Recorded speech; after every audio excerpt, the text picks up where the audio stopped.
There are new iPhones out, so let's compare an iPhone 13, a 14, and the new iPhone 15 Pro just to see what the difference is. Okay, so besides the colors and the price, they are about the same size. This has a Super Retina, and then just Super Retina, so all the same. ProMotion is all the same. The 14 and the 15 do have always on display, where the 13 Pro does not. As you see, the 15 and 14 have dynamic island, where the 14 does not. So I'm seeing a pattern here. A lot of 14 and 15s are a lot the same. A new chip, so an A17 Pro versus an A16 or an A15. And there's the specs right there. 48 megapixel cameras on both, as you see there.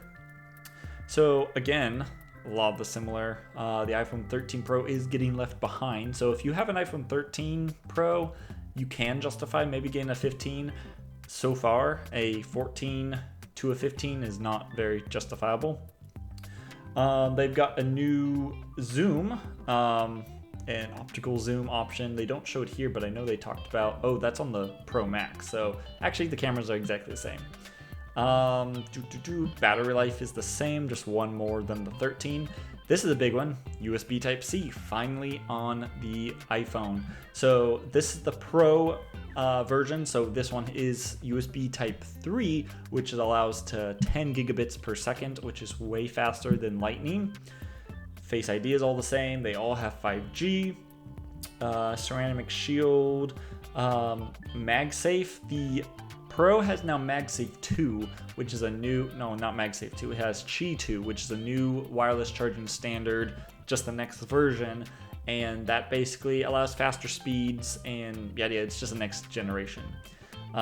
Storage options about the same, from 128 all the way to 1 terabyte. Their displays are practically the same, except no dynamic island on this one. And no always on display, which we talked about earlier. Size and weight. So the new one is 6.60 ounces, where the old iPhone 14 Pro was 7.27, so it is lighter. And that one was actually heavier than the iPhone 13. So the iPhone 15 Pro is actually lighter than the iPhone 13 Pro, which is good because this guy, he gets heavy. Splash and water resistant, seems about the same. The chip, it's a new version of the chip, so it has a few more. It has 6-core GPU instead of 5. Cool. I guess that's more for gaming. The camera, almost all the same. There's a little bit of HDR5 for photos. Depth control, so it can auto see how if it needs to add focus or a blur effect to a picture or a video, so it can do that dynamically, which is kind of cool. Video recording is still good. Log video recording, and a new colored system encoding standard for better coloring. So that's pretty cool if you use your iPhone for more professional video. The front camera seems to be about the same as all of them. I did hear that you get 4K 60 on one of the cameras that didn't have it previously, and I don't. Aha! ProRes 4K 60, and where it used to be 4K 30, so that's a big thing that's been updated. You got roadside assistance with satellite on the 14 and 15, not on the 13.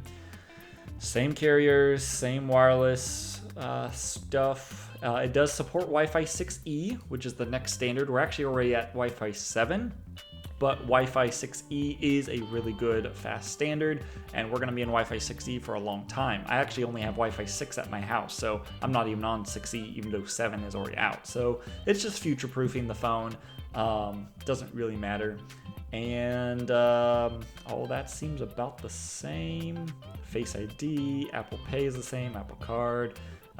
Video calling seems to be the same. Audio calling, all the same. So from here on out, I believe, battery life, 23 hours, and 22 hours. So that's just 1 hour more than the iPhone 13. So if you have an iPhone 14 Pro, it doesn't seem like you need to update. Is charging any faster? Up to 50% 30 minutes. Doesn't seem to be any better with that. Sensors seems about the same.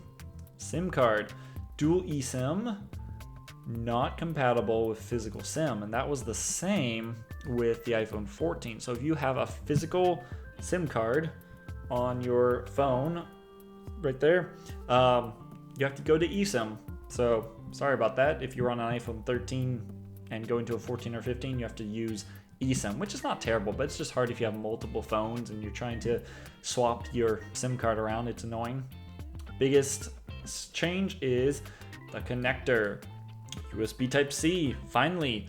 No more Lightning on the iPhone, which is great. And both the 14 and the 13 Pro still have Lightning, which is a USB 2 standard, which is a very slow standard. So I'm happy to see that the iPhone 15 Pro has 10 gigabits, but this is not true with the normal iPhone 15. It's USB Type-C, which is the shape of the connector, but I do know with the iPhone 15, the normal version, not the Pro, it does support only USB 2, which is the same slower standard. So if you want faster speed, you have to get the Pro. So that is it. Everything you need to know with comparing iPhone 15 Pro, iPhone 14 Pro, and iPhone 13 Pro.